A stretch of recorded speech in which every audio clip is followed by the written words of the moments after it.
얼마 전에 종교적 신념을 이유로 병역을 거부한 병역 거부자에 대한 대법원의 판결이 14년 만에 뒤집어졌습니다. 이 판결을 놓고 논란이 이어지고 있는데요. 네, 오늘 뉴스 더보기 시간에는 병역 거부와 관련된 지난 판결을 되짚어보고 이와 관련한 한국교회의 자세와 역할에 대해 이야기 나누겠습니다. 스튜디오에 바른군 인권연구소 김영길 목사님 나오셨습니다. 안녕하십니까? 안녕하세요. 네, 반갑습니다. 자, 이번 대법원 판결을 이야기하기에 앞서서 좀 앞에 일을 좀 짚고 싶습니다. 이 헌법재판소 등 병역 거부와 관련된 기존의 판결이 있는데 지난 판결 사례에 대해서 먼저 좀 짚고 갔으면 좋겠습니다.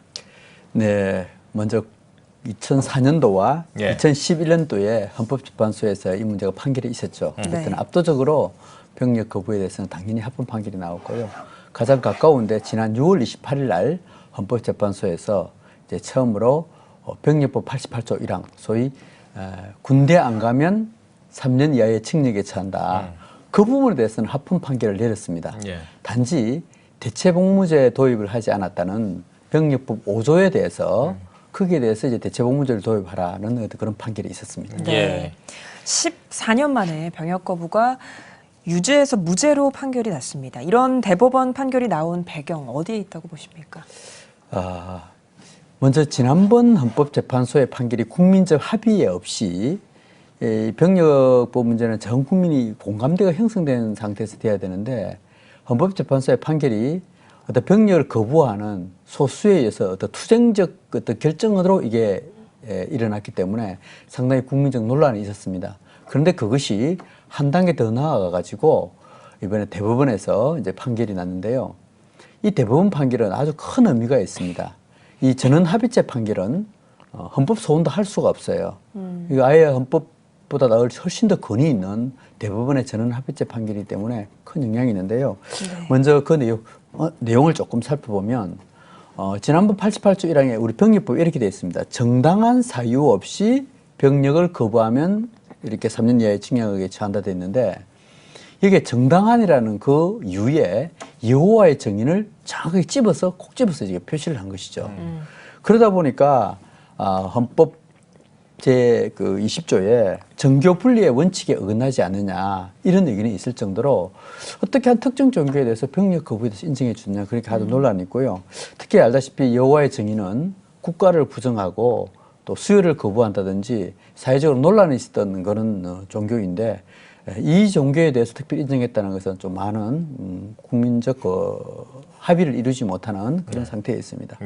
특히 또 말씀드리고 싶은 것은 이 대법원의 판결이 지금 이제 지난번 헌법재판소 판결 나고 나서 국회에다가 그러면 대체복무제를 도입하라고 입법부에서 진행이 되고 있는 상태이거든요.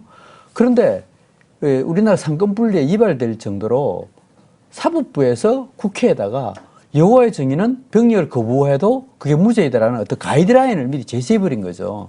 그럼 국회에서 법 만들 때 여호와의 정인에 대해서는 처벌할 수 있는 법을 만들 수가 없는 거죠. 엄청난 그런 어떤 상권분립이 훼손된다는 그런 상태가 있고요. 그래서 일부에서는 그렇게까지 이야기합니다. 이건 사법부의 농단이다. 대한민국의 법치국가에서 어떻게 사법부가 입법부를 이렇게 했느냐 할 정도로 아주 국민적 공감대가 아직 형성되지 못하는 그런 상태입니다. 심지어 병무청에서는 그러더군요. 이제 병역 통지서를 줘야 되는데 병역 통지서를 갖다 주면 여호와의 증인이 나 여호와의 증인이다. 또 안 그러면 여호와의 증인 아는 사람이 군대 가기 싫으면 나 여호와의 증인이 있어 나 못 받겠다. 그러면 대법원에서 이번에 무죄 판결이 났기 때문에 이거 처벌할 수 있는 규정이 없습니다. 아주 그런 문제가 있습니다. 알겠습니다. 이 판결이 나오고 나서요, 아주 반응이 즉각적으로 좀 올라오고 있습니다. 이 청와대 국민청원에도 글이 올라오는 이런 일도 있었고요. 반응들이 좀 어떻습니까? 정말 국민적 반응은 아주 심각합니다. 일부에서는 그렇게 표현을 하더군요. 인권 단체와 그다음에 나머지 정부는 정부 편, 나머지 우리 바른군 인권연구소와 네티즌은 국민편 이렇게 할 정도로 전체적으로 국민적 여론은 굉장히 이 현 판결에 대해서 굉장히 좀 불만을 많이 가지고 있습니다. 저희 여론조사가 아니고요. 지난 한 지역기관지에서 지난 11일 날 이 국민적 여론조사를 해보니까요. 82.8%가 이번 대법원의 판결에 대해서 불만이다. 그 군대 가지 않는 거에 대해서 무죄 판결에 대해서는 인정하지 못한다고 하고 있더라고요. 특히 이번에 이제 대법원의 판결에서 아주 참 특이한 사항이 이 양심적 병역 거부 그 문제를 어떻게 했는가 하면 판결할 수 개인의 양심이니까 예. 그걸 누가 판결했나 검사에게 임무를 줬어요. 검사 너희들이 이게 양심인지 비양심인지 그 논의를 판단하라고 했는데 그 뭐 어떤 부장 검사님이 그런 판결을 했더군요. 야, 그거 도저히 그거 할 수가 없다. 어떻게 그걸 할 수 있느냐. 그래서 저는 이걸 좀 약간 논평이라기보다는 좀 이런 말씀을 드리고 싶어요. 검사님을 이 이게 법이 어기고 왔는 게 판단하는 그 검사를 신의 경지에 올려놓은 이번에 대법원의 판결이다. 신이 아니고서는 어떻게 그 사람이 양심이냐 비양심을 구별할 수 있겠습니까? 그래서 이거 아주 심각한 그런 문제가 되겠습니다. 네. 특히 이제 뭐 한 가지 더 말씀을 드리면 이번에 이제 양심적이라고 그렇게 하다 보니까 이게 헌법상의 양심과 이번에 판결한 거 이건 차이가 있어요. 그러니까 일부에서는 그러잖아요. 그럼 군대 가면 비양심이냐 할 정도로 헌법상에 우리가 나와 있는 그 양심과 그 병력 거부자들의 양심은 용어는 같지만은 의미는 전혀 다른 헌법상의 양심은 객관적인 양심이고 병력 거부를 하는 양심은 개인의 주관적인 그런 양심이라는 것을 말씀드리고 싶습니다. 네. 예. 말씀을 해주신 것처럼 이번 특히 병역 거부 자체가 특정 종교 집단과 연관이 있다는 것에 많은 사람들이 주목을 하고 있습니다. 그래서 이번 판결 이후에 실제로 적지 않은 청년들이 이 특정 종교에 많은 관심을 갖게 됐다 이런 이야기도 나오던데 구체적으로 좀 짚어주시죠. 예, 지금 이번에 이제 대법원의 판결이 특정 종교, 즉 여호와의 증인. 저도 이게 처음에는요, 이 특정 종교에 대해서 이렇게 여호와의 증인을 꼭 집어서 이야기하는 상당히 조금 우려스러웠습니다. 왜 이게 종교 간의 갈등으로 비칠까 우려스러웠는데 오히려 대법원에서 그냥 여호와의 증인으로 확 집어버렸어요. 그래서 조금 자신 있게 부드럽게 좀 이렇게 여호와의 증인이라고 이제 올릴 수 있는데요. 병력 거부자의 99.4%가 여호와의 증인들입니다. 예. 그 여호와의 증인. 그래서 대법원의 판결하면서 여호와의 증인만큼은 이제 병력 거부를 해도 좋다고 그럴 정도로 이 특정 종교 여호와의 증인 출신이라는 점을 분명히 말씀을 드리면서 이 내부적으로 여호와의 증인에서는 군대 가면 본인도 왕따를 시켜버리고 가족까지 격리를 시켜버립니다. 그래서 군대 안 갈래 안 갈 수 없는 울며 겨자 먹기로 이제 군대에 가는 그런 실정이거든요. 그래서 내부적으로 저희 연구소에도 이런 제보가 들어옵니다. 그것은 양심적 병력 거부도 아니고 종교적 병력 거부도 아니다. 그것은 정확하게 표현하면 강압적 병력 거부다. 왜? 군대 안 가면 격리시키고 왕따시키기 때문에 그렇게 저희들의 제보가 들어온 것도 있고요. 이번에 대법원 판결이 있고 나서 이런 이제 막 문의가 막 세대했다고 인터넷에 막 달구고 있더라고요. 어떻게 하면 왜 누구나 뭐 군대 가고 싶은 마음은 없을 테니까 그래서 어떻게 하면 피할 수 있을까 그렇게 생각 때문에 아주 그냥 그 여호와의 증인의 그 문의도 세도하고 홈피에 많은 의견도 개진됐다고 하더라고요. 그래서 여호와의 증인들은 뭐 속으로는 좀 자기들 속으로는 뭐 캐제를 불렀다고 할 정도로 그랬는데 내부적 그 제보에 의하면 2년 동안 자기 내부에 와서 봉사하고 활동을 하면 2년 뒤에 침례를 받게 해주겠다. 그러면 여호와의 증인의 증서를 주겠다는 그런 제보도 있습니다. 예, 알겠습니다. 자, 그러면요, 이 대체복무제도가 지금 대한민국에서 어떤 식으로 지금 되고 있는지 현황과 또 앞으로 좀 이 대체복무제도가 이 판결에 의해서도 어떻게 바뀔 거라고 예상을 하시는지 전망도 좀 들어보고 싶습니다. 그렇습니다. 지금 이제 여호와의 증인에 대해서 특혜 아닌 특혜를 주기 때문에 많은 젊은이들이 쏠림 현상도 있고 예. 그러면서 자연적으로 지난번에 우리 여론조사 했듯이 21.1%가 종교를 바꾸어서라도 병력 문제를 해결해 보고자 하는 그런 게 있기 때문에 만약에 대체복무제 설계를 잘못하면 엄청난 타격이 있고 쏠림 현상이 있을 겁니다. 예. 독일의 사례도 그랬고 대만의 사례가 그랬기 때문에 그래서 대체복무제를 어떻게 설계할 것인가 지금 초미의 관심사인데요. 그러면 지금 대체복무제 설계하는 문제를 기존에 우리 병력 근무자들이 어떻게 근무하고 있고 기간을 어떻게 하고 있는지 그걸 좀 보면 할 수 있잖아요. 통상 인권론자들이라든지 국가인권위원회에서는 해외 사례를 자꾸 이야기해요.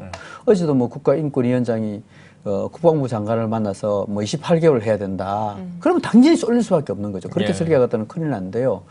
그러면 어떻게 할 것이냐. 그걸 이제 우리나라에 기존에 근무하는 사람들을 보고 형평성을 조정하면 되겠습니다. 예를 들어 기능직 대체복무제가 있거든요. 기능직 대체복무제, 즉 뭐 자격을 가지고 있는 사람들, 특수한 어떤 자격을 가지고 있는 사람들이 대체복무제를 하는데요.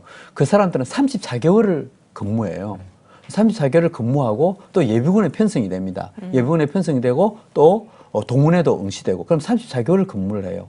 그리고 또 예술 체육 요원들이 있어요. 예술 체육 요원들은 그 인원들은 이제 그 34개월 역시 근무합니다. 그 인원들도 34개월 근무하고 544시간에 또 봉사 시간을 갖게 되고 또 기초훈련, 그 사주나 육지의 기초훈련을 받게 되고 그 다음에 또 예비군 편성되고 또 동문도 편성되고 또 뭐 기타 공익 의사들 근무하는 사람 그분들은 36개월이에요. 그분들 대체적으로 전부 다 34개월 내지 36개월을 근무하는데 이 특정 종교라고 그래서 대체 복무자 하는데 최소한 이 사람들은 예비군 편성도 안 받아요. 또 동원도 안 받습니다. 그러면 최소한 그걸 다 감안한다 그러면 기본적으로 그분들 형평성 고려한다 그러면 40개월 이상은 되어야 그래도 국민적 공감대가 형성되고 쏠림도 엄상이 없을 것이다. 특히 군대 가는 사람들은 생명을 담보로 해서 가는 사람들인데 그런 것을 고려한다 그러면 저는 분명히 국민적 공감대가 형성되려고 그러면 40개월 이상이 돼야 될 것이다. 저희 의견에 대해서 많은 분들이 지금 공감해 주고 계십니다. 네. 그러면 이 병역 거부 무죄 판결을 한국교회가 좀 어떻게 바라보고 그 가운데서 어떤 역할을 할 수 있다고 보십니까? 이 문제가 어쩌면 한국교회가 다시 바람직한 방향, 정말 빛과 소금의 역할을 다하고 올바른 진리의 방향을 제시하고 올바른 정책 방향을 제시할 수 있는 저는 좋은 기회라고 봅니다. 하나님께서 분명히 나라와 국가를 주셨습니다. 사도행전 17장에서도 보면 정확하게 하나님께서 이 국경을 만들어 주셨고 그 속에서 평강을 유지하며 잘 살아라고 그렇게 되어 있는데 이 문제가 국가의 안보의 문제와 지금 직결된 사항입니다. 최근에 잘 알다시피 지금 많은 분들이 지금 걱정을 하고 있습니다. 그 나라와 민족을 위해서 이제 기도하는 그런 모임이 있어 제가 가보면 최근에 안보 문제가 이제 심각한데요. 특히 왜 그런가 하면 아직도 북한 핵 문제가 그대로 남아 있고 최근에 이제 뭐 사카몰 기지 미사일 기지도부터 해가지고 그게 우리나라를 공격한다는 그러면서 그게 다시 불거지면서 미국에서도 걱정을 하고 있고 우리나라에 많은 분들이 걱정을 하고 있는데 그 정도로 국민 걱정이 많아지고 있는 상태에서 군대 누구나 안 가겠다 그러면 안보 문제가 당연히 이제 걱정될 그런 상황이죠. 이럴 때일수록 진짜 병력 거부 문제가 또 거론됐다 보니까 더 국민적 불안이 될 텐데요. 저는 우리 크리스찬들이 또 우리 기독교인들이 정말 이럴 때일수록 나라와 민족을 위해서 기도하고 희생하는 정신이 저는 필요하다고 봅니다. 그래서 각 교회별로 이 연합회나 또 안 그러면 목회자들이 모여서 세미나를 하면서 이 문제의 실체를 정확하게 알고 나라와 민족을 위해서 기도하면서 군대 가기 운동을 하자. 정말 군대를 회피하는 것이 아니라 누군가가 나라를 지켜야 되고 누군가가 일을 해야 된다 그러면 기꺼이 내가 먼저 하는 그런 희생정신이 좀 필요한 시기라고 저는 보여집니다. 예. 그런 활동이 꼭 되어졌으면 참 감사하겠습니다. 네. 자, 이제 마지막 질문 드리겠는데요. 한국교회와 성도님들께 한 말씀 해주시고 대담 마무리하겠습니다. 예. 정말 이 시대가 어쩌면 이때를 위해서 준비했다고 할 정도로 많은 분들이 기도하시는 분들이 많은 것을 보고 참 감사를 드립니다. 예. 특히 오늘 우리 CTS를 통해서 뉴스 더보기를 통해서 이런 현 시국에 관련된 사항 또 안보에 관련된 사항을 이렇게 말씀드리게 돼서 참으로 감사하고요. 이때가 정말 나라와 민족을 위해서 기도해야 될 때라고 봅니다. 우리 민족이 힘이 없어서 일제에 30년 동안 이렇게 나라 없이 빼앗기면서 힘들어했고 특히 그러면서 자동적으로 교회가 무너졌거든요. 북한에도 가장 먼저 평양 지역에 복음이 들어왔지만은 나라가 제대로 서지 못하기에 지금도 피복받는 많은 20만의 성도가 있다고 할 정도로 그렇게 되어 있습니다. 여러분 꼭 한 가지 기억해야 될 게 있는데요. 우리가 경제가 조금 어려워지면 우리의 생활이 불편할 뿐이에요. 그런데 안보가 무너지면 우리의 생존 자체가 위협해집니다. 특히 우리 신앙의 자유, 교회를 지킬 수 있는 자유, 교회가 위험에 빠뜨릴 수가 있습니다. 그걸 꼭 명심하시고 나라와 민족을 위해서 꼭 기도하는 그런 우리 한국교회와 또 우리 CTS 방송 시청자들 되었으면 감사하겠습니다. 네, 알겠습니다. 오늘 뉴스 보기 시간에는 바른군 인권연구소 김영길 목사님과 함께 이야기 나눠봤습니다. 목사님 오늘 귀한 말씀 고맙습니다. 고맙습니다. 감사합니다.